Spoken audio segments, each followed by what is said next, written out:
छत्तीसगढ़ में मजबूत विपक्ष कांग्रेस पार्टी सरकार को लगातार घेरने का प्रयास कर रही है। प्रदेश में कांग्रेस अलग अलग मुद्दों को लेकर घेर रही है। पिछले दिनों छत्तीसगढ़ कांग्रेस, युवा कांग्रेस, एनएसयूआई के बाद अब प्रदेश स्तर पर महिला कांग्रेस द्वारा प्रदर्शन किया जा रहा है। भारत से ही पूरे छत्तीसगढ़ में महिलाओं की सुरक्षा को लेकर के लगातार सवाल उठते रहे हैं। चाहे छत्तीसगढ़ हो, चाहे राजधानी रायपुर हो, लगातार महिलाओं के साथ में अनाचार, अत्याचार हो रही है। उसको आवाज को बुलंद करने के लिए आज जो महिलाएं हैं, सीएम हाउस का घेराव करने वाली हैं। और निश्चित तौर पे आपको जिस तरीके से दिखाना चाहेंगे, जो महिलाएं हैं वास्तविक रूप से अलग अलग संदेश देना चाह रही हैं।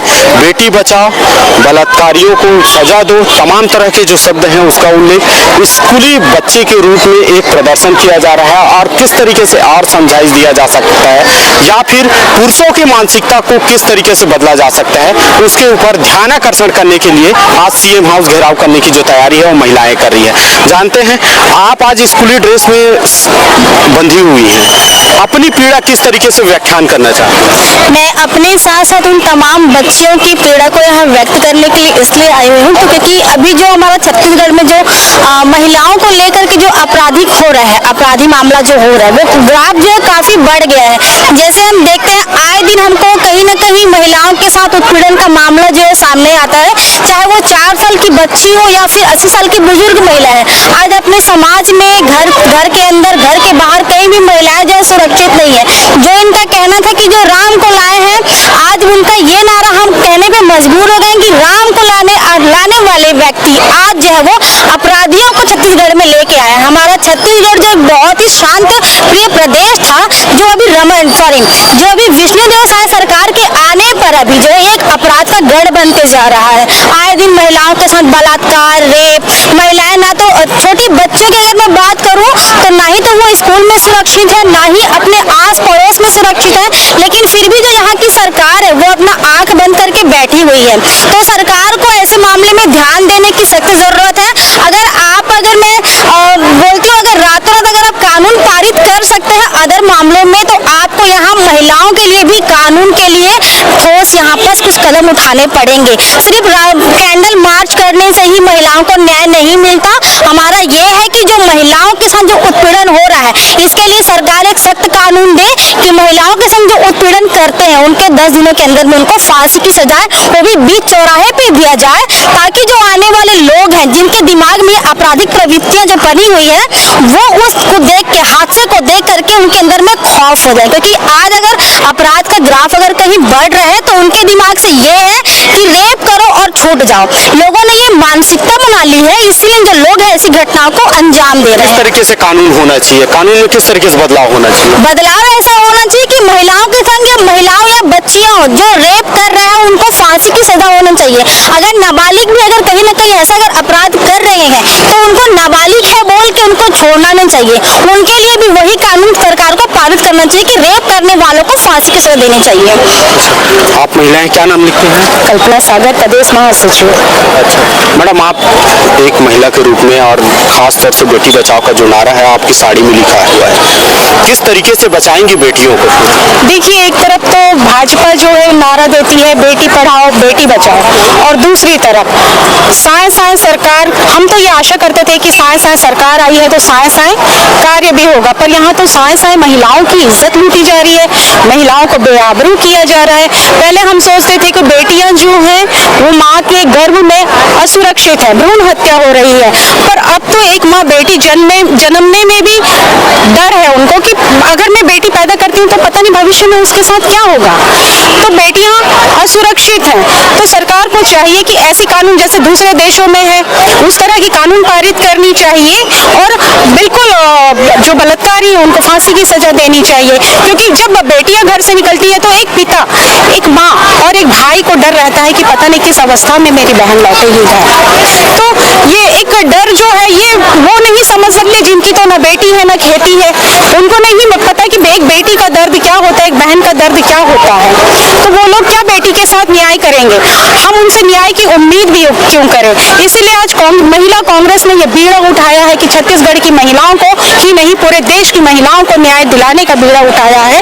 और अगर हमें न्याय नहीं मिलता, पीड़ित महिलाओं को न्याय नहीं मिलता, तो ये लड़ाई हम सड़क से लेकर सदन तक की लड़ेंगे। बिल्कुल निश्चित तौर पे मैडम, आप खास तौर से ये तीनों की इंगित करती नजर आ रही हैं। एक बात तो स्पष्ट है कि जिस तरीके से महिलाओं के साथ में जो अत्याचार और अनाचार हो रहा है, उससे लड़ने के लिए किस तरीके से विवश हैं आप लोग? क्योंकि लगातार एक तरीके से आप लोगों को अबला भी बोल दिया जा रहा है। आप लोग सबल और झांसी की रानी किस तरीके से बनेंगी या बनने वाली है? हम लोग झांसी की रानी इस तरीके से बनेंगे, अगर बेटी बचाओ अगर नहीं हुआ तो सरकार को भी नहीं छोड़ेंगे और अपने बेटियों को जो गलत करते हैं या उनका गैंग रेप करते उनको भी नहीं छोड़ेंगे। अगर सरकार इसके लिए कुछ नहीं करेगी, हम खुद उनको खींच के ला के बीच चौराहे में फांसी देने की कोशिश करेंगे।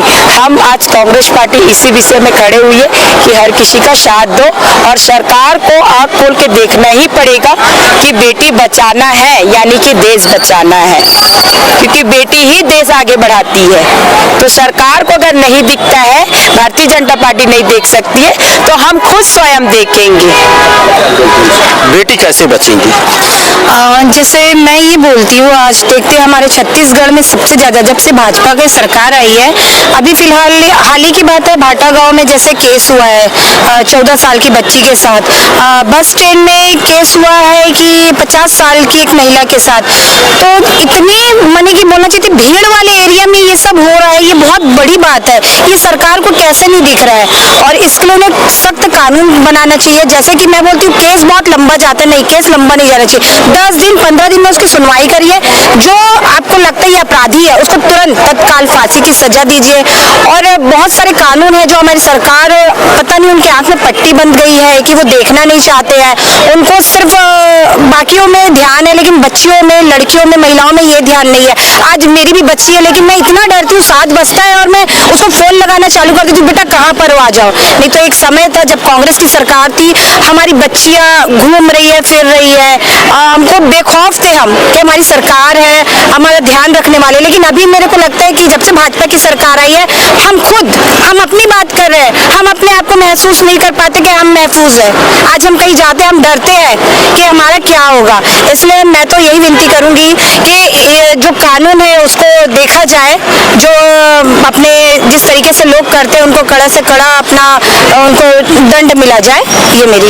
भाटा गांव बस स्टैंड की आप कांड को गिना रहे थे, उसमें महिला जो है मेडिकल टेस्ट नहीं कराना चाह रही थी, अपने में सहमति के साथ में क्यों करके इसको मामले को, क्योंकि बड़े बस वाले हैं, महिंद्रा बस वाले हैं, इसलिए सब चीज़ों को लेकर के मैं झुक गई हूँ, ये तमाम तरह के वो केस ही नहीं करना चाह रही, उसको दबाव पूर्वक केस।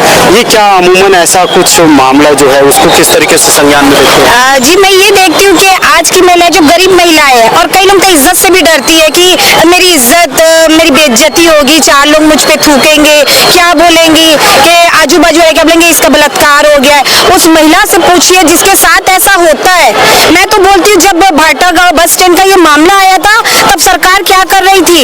ये तो हमारे छत्तीसगढ़ का है, क्या हमारे मुख्यमंत्री जी सो रहे हैं, उनको दिखा नहीं?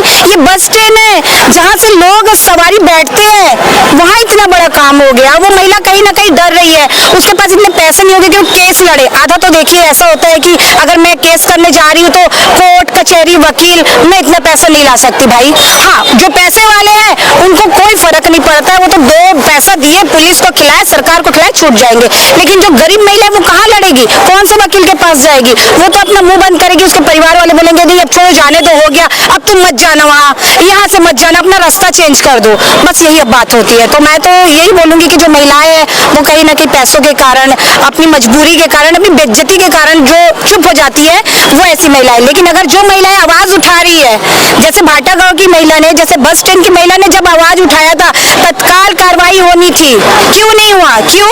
क्योंकि महिंद्रा बस वाले या जो भी बस वाले पैसे वाले, इसलिए।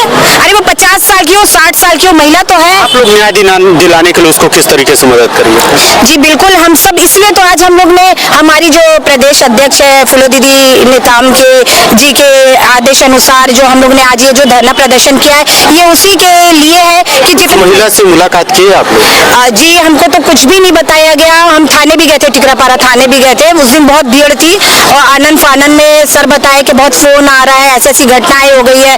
अब देखिए केस को छुपाने के लिए ये भी बोला जाता है कि वो महिला उस आदमी के साथ दिन भर से घूम रही थी, वो उसके साथ खाई पी। अगर कोई आदमी मेरी मदद कर रहा है, मैं बाहर की हूँ, दिन भर से मुझे अगर खिला रहा है पिला रहा है, तो इसका मतलब ये नहीं कि मेरा रेप कर दे, कुछ नशे का डाल के मेरे साथ गलत काम कर ले। ये इंसानियत नहीं है, हमारे छत्तीसगढ़ के संस्कार नहीं है। हमारे छत्तीसगढ़ के संस्कार ये है कि अगर कोई बाहर से महिला आई है तो हम उसका सम्मान करें, उसकी इज्जत करें, उसकी इज्जत बचाए, ना कि चार आदमी मिलकर रात में उसको नशे का पिला के उसके ऊपर चढ़ जाए। ये हमारे संस्कार नहीं सिखाती है, ये सिखाती भाजपा की सरकार।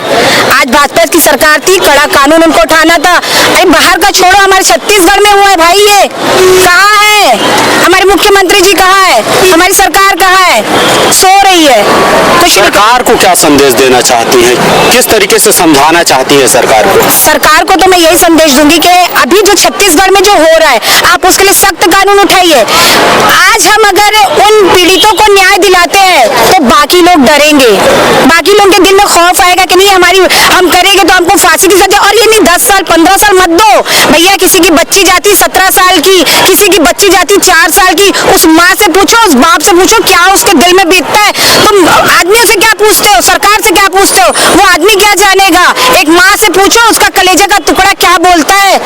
ये सरकार, मैं बोलती हूँ सरकार को तुरंत कार्रवाई करनी चाहिए, तुरंत उस समय एक्शन लेना चाहिए, तुरंत के तुरंत 7 दिन में फांसी दे दो ना यार। किसी की बच्ची की जिंदगी खराब कर दी हो तुमने, उस आदमी को जीने का हक नहीं है, चाहे वो कोई भी हो, चाहे वो कोई भी हो, कोई भी इंसान हो, तुम उसको तुरंत फांसी दो, छोड़ो मत।